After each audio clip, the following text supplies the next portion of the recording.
شمس تبریزی گفت آن وقت که با عام گویم سخن آن را گوش دار که آن همه اسرار باشد.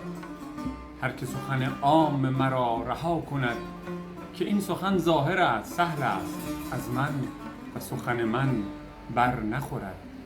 هیچ نصیبش نباشد، بیشتر اسرار در آن سخن عام گفته شود.